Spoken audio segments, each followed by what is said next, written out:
係 Miele 點解會變咗 G 字頭呢個牌子呢？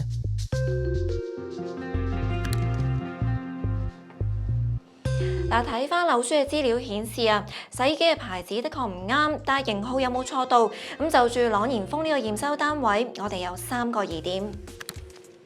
咁第一，淨係品牌有誤，算唔算貨不對版呢？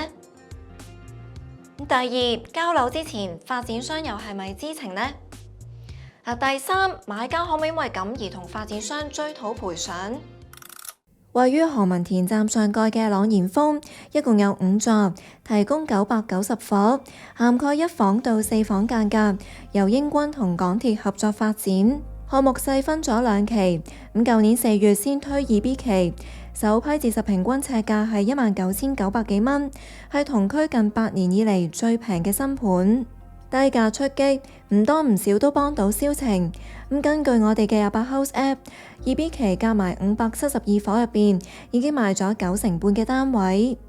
連埋2A 期咁計，已經賣咗超過70%，仲剩大概280間未賣。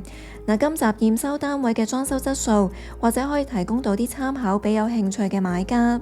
單位係嚟自5B 座高層，屬於項目主打嘅2房戶型，就面積525尺，樓價大概1200幾萬，維翻每一尺大概22,900幾蚊。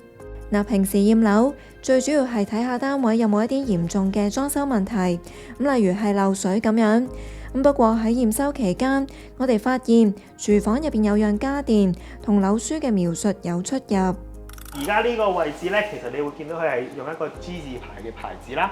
佢就如果樓書嗰度呢，其實佢係寫係用 Miele 嘅。樓書當中嘅裝置、裝修物料及設備有列明到單位配備嘅洗衣乾衣機牌子係 Miele， 明顯同見到嘅有出入。再睇埋型號，唔同牌子嘅字頭都有唔同㗎。而樓書顯示嘅 WDI 73121HK 就屬於歌爾呢個牌子，亦即係而家裝上嘅品牌。跟住呢個型號去 search， 會見到呢部機嘅洗衣同乾衣機容量，分別有7公斤同4公斤，價值大概9,800幾蚊。喺1899年創立嘅德國牌子 Miele， 香港人可能比較熟悉。歌爾嘅歷史雖然短啲，但係都有75年，係歐洲4大家電品牌之一。由於樓書列明嘅型號唔係 Miele， 所以都唔可以直接將單位入邊嘅歌爾洗衣機同 Miele 嘅其他型號去做對比。不過睇返2個牌子喺香港官網列出嘅洗衣乾衣機都要超過1萬蚊，同樣主打高端客群。另外，我哋有再翻查其餘3座同層 F 室嘅設備說明書，見到洗衣乾衣機嘅牌子同樣寫咗係歌爾，即係話係得5B 座嘅牌子有出錯。就住今次嘅情況，我哋同負責執行一手住宅物業銷售條例嘅銷監局查詢咗2點。第一，條例有冇規定交樓嗰陣嘅家電必須符合樓書列明嘅品牌呢？第二，如果買家發現同樓書不符，可唔可以依據條例向發展商索償？銷監局回覆我哋話，樓書有規定發展商需要喺樓書入邊載述設備嘅品牌同產品型號，而賣方需要喺樓書列出承諾。若果發展項目入邊冇裝到指明品牌嘅設備，就會裝返品質差唔多嘅設備。其他座數嘅洗衣機牌子係正確啦，再加上單位入邊嗰部嘅型號有冇錯到，我哋推算啦，今次發展商嘅失誤就應該係手民之誤。銷監局都話啦，會就住呢件事去作出了解，萬一發現係有違例嘅話，都會進行調查同跟進。當局又講到，假如買家認為賣方未有履行買賣合約入邊嘅條文，可以考慮就佢應有嘅權利提出民事訴訟。不過業主吳生就認為事件對佢冇太大影響。關於洗衣機個牌子呢，咁頭先洪劍老師都發現就係佢同樓書嗰個牌子有啲唔同啦。咁之前你有冇發現呢樣嘢？睇示範單位嗰陣嗰個係啱，所以我都係知嘅。係，同埋樓書個型號都係啱嘅。咁個型號係揾唔到 Miele 係另一個牌子嘅型號。但係發展商嗰邊有冇曾經可能都發信啊，或者係以一啲方式去通知你哋，佢哋係同樓書列明嗰個牌子唔同嘅？冇留意過有風咁嘅送。呢一樣嘢你覺得影唔影響咧？對你嚟都講，唔係咁大影響嘅，洗衣機遲早都會壞嘅。因為喺驗樓當日，亦即係7月16號，吳生未有收過有關洗衣機品牌嘅更換通知，咁所以我哋都同發展商查詢，佢哋係咪知道呢一件事。根據發展商嘅回應，樓書列明嘅洗衣乾衣機型號同實際安裝嘅設備一致，咁但係品牌就有誤，屬於個別事件。咁已經主動通知受影響嘅業主跟進後續安排。咁又話已經同銷監局呈報今次嘅事件，下次修訂嗰陣會更新樓書資料。咁其後吳生都同我哋表示，發展商已經發信通知洗衣乾衣機嘅牌子出錯係屬於 clerical error， 亦即係文書錯誤。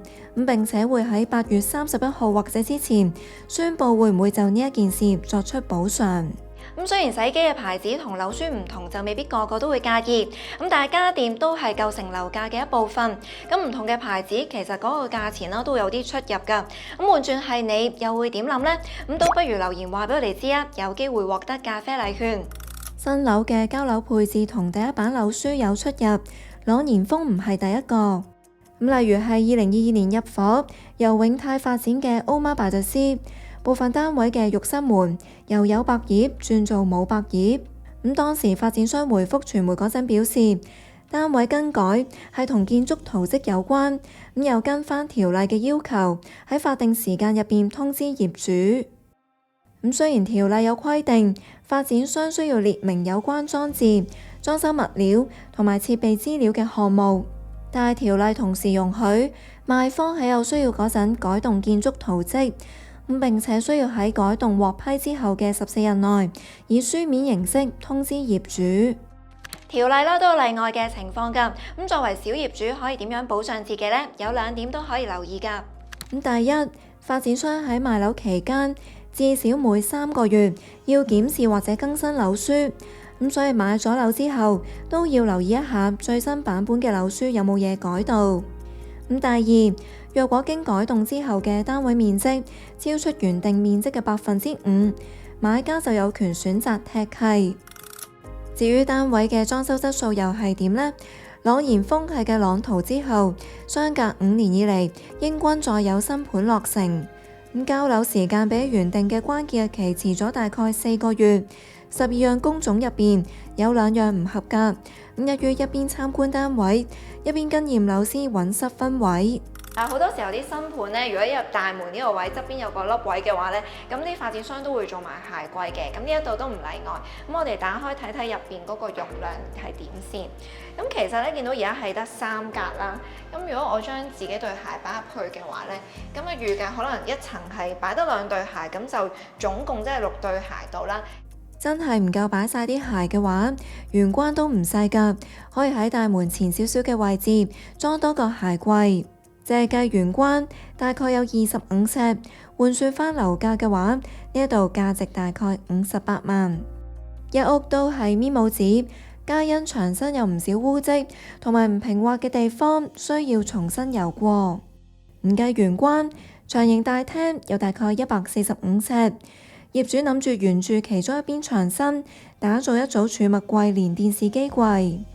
咁大廳咧都係一種比較大路嘅開式啊，咁佢用寢區嘅走廊啦去區分飯廳、客廳兩邊嘅。咁飯廳呢邊咧其實都夠位擺張4至6人嘅餐台啦。咁至於嚟到客廳呢邊咧，咁都會建議梳化擺翻喺呢個位置，因為望出嚟嗰邊嘅景觀就會開揚一啲。一齊出嚟露台睇下見到啲乜嘢景啦？天柱同埋配水庫各佔一半，咁所以梳化向翻配水庫嗰邊擺，私隱度會好啲。咁露台採3合1設計，加埋有大概38尺。裝修手工方面又係點呢？應該佢哋係之前新換咗件玻璃，咁但係你會見到呢啲位置咧，佢係漏接咗膠，咁啊記緊要通知翻管理處維修啦。咁啊，因為呢啲位置咧，如果佢冇支膠，咁有機會啲水入到呢啲位咧，係會落到去個框底度，咁啊導致個鋁冚咧有機會會積水或者會剩，咁啊有機會會喺呢啲鋁冚度咧滴水落去樓下。防水做得唔理想之餘，康 Sir 喺露台仲發現到有漏水情況。你會見到佢入面呢啲機嘅位置啦，咁有時佢哋包膠咧包得冇咁好啦，或者有時佢哋機入面咧個排水排得唔好，會見到部分體機嘅下方呢個位置有成灘水嘅，咁即係其實咧代表個冷氣嘅分體機咧係已經有漏水嘅情況。康 Sir 就補充，如果觀眾想試下冷氣機散熱器有冇漏水，咁至少要開晒成間屋嘅冷氣半個到1個鐘，翻返嚟室內繼續睇樓。業主本身都係住喺附近㗎，買入朗然峰嘅單位係用嚟做兩公婆嘅新婚居所。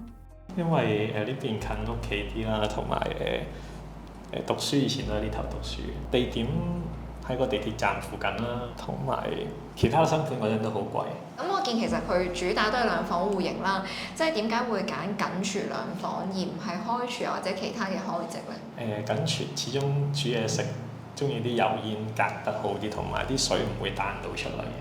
正正因為係緊廚設計，所以配備咗明火煮食爐，甚至有炒鑊專用嘅一款。另外仲有埋抽油煙機、蒸焗爐同埋雪櫃等等。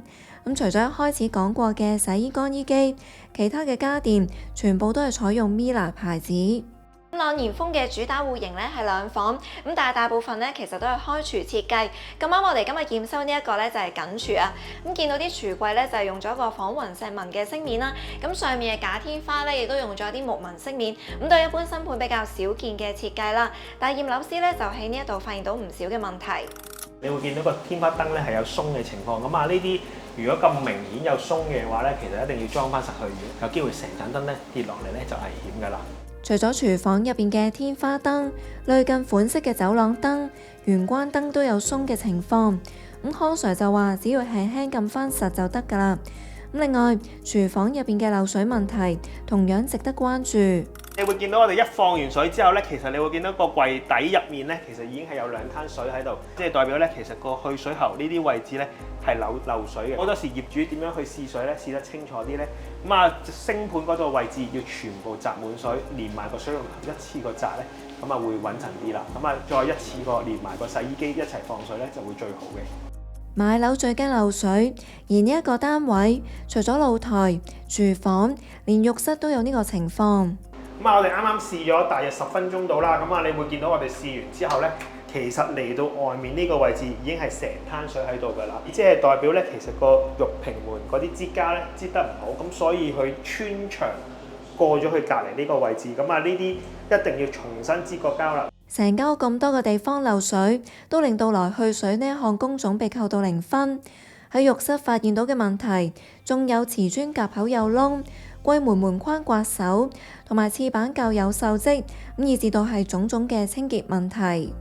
呢個位置咧，你會見到其實入面咧都仲係好多垃圾嘅，收埋咗喺入面咧，有時業主咧自己都清潔唔到，咁所以呢啲位置一定要叫翻發展商去幫手清潔啦。可能佢哋攞個吸塵機吸一吸佢，好過業主自己慢慢撩翻出嚟。不過喺設計方面，旗杆鋪咗木紋瓷磚，結合日系同北歐設計風格，都算係比較特別。而且有窗通風，喺而家啲新樓嚟講，都算係加分位。咁喺我哋而家身處5B 座嘅呢一層嚟講呢，咁係得呢一個單位啦，同埋另外一個嘅3房大單位呢，係有呢一種嘅光廁設計啊。喺未睇寢區之前，一出浴室就見到浴室嘅燈掣有鬆，需要修理。單位嘅走廊唔算長，皆因2間房斜對角咁擺，座向亦都同客廳一致。我哋先睇細房，大概有48尺。咁細房開式咧都好四正啦，不過咧擺傢俬嘅時候咧就有一點要留意啦，就係佢呢度做一個減音嘅措施啊，唔可以貼住牆身擺，要留翻少少虛位喺度啦。裝修質素方面，客廳出現過嘅問題呢一度都有，牆身同樣有污漬，框邊支膠同樣做得唔平滑，但係整體都冇主人房嘅瑕疵咁嚴重。你會見到咧，成個窗台底咧，你要好明顯嘅裂紋喺度㗎。呢條裂紋咧由頭到尾裂晒，沿住呢件石裂落去。我哋輕輕掹一掹件石咧，你會見到呢條裂紋咧就脹大咗，即係代表咧其實件石咧係有鬆嘅情況。石材正正係來去水之外，另一樣唔合格嘅項目，得40分。雖然玻璃幕牆嘅呢塊石材手工就唔係咁理想，但係呢一度望出去嘅景觀就係成間屋最理想。因為更加靠向西面，所以可以望到多啲配水庫。而業主都諗住將床頭靠向呢邊擺放，咁起身嗰陣就可以望到開揚啲嘅景色啦。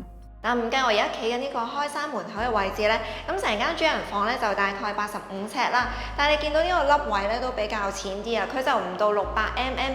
咁所以聽業主講呢，佢就只會起到咗張書台啦。咁衣櫃呢就變咗係擺向呢一邊啦。咁剩低嘅位置呢就會擺雙人床。成間屋驗收落嚟，最終得分係64分。咁總括嚟講，來去水、石材同埋露台欄杆呢3樣工種扣分比較多。不過康 Sir 都話有樣工種做得幾好，咁但係俾人嘅觀感就唔係咁好。點解呢？地板咧其實都做得幾靚㗎，你會見到啲色差咧其實係比較少啦。咁啊，就算你話鴛鴦色啊、高低唔平啊，其實都好少。不過咧，因為始終咧佢哋都清潔咧就爭咗好多，咁啊好多時咧其實係俾人整污糟佢哋嘅地板，例如好似油完油之後啲灰咧跌晒落去啲地板度，咁所以令到成個地板嘅感覺咧係差咗少少。發展商嘅回應入邊有講到，項目團隊正係積極處理有關單位嘅修繕安排，並且會同業主保持緊密溝通。驗樓當日，業主都帶我哋去咗會所行咗一轉。除咗室內外泳池，仲有兒童遊樂場、室內運動場同埋宴會廳等等。至於管理費水平，就連業主都覺得貴咗啲。呢個嘅管理費幾多錢啊？7個人。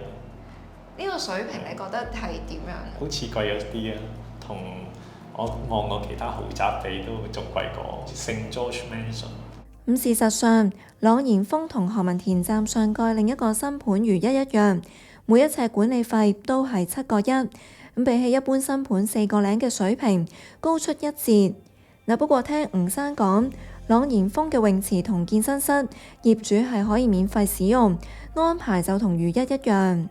呢一點或者都解釋咗點解呢兩個盤嘅管理費會貴啲，因為普遍新樓嘅會所設施用嗰陣都要再額外俾錢。不過管理費係一筆固定開支，若果買入單位係投資嘅話，唔多唔少都會蠶食租金回報率。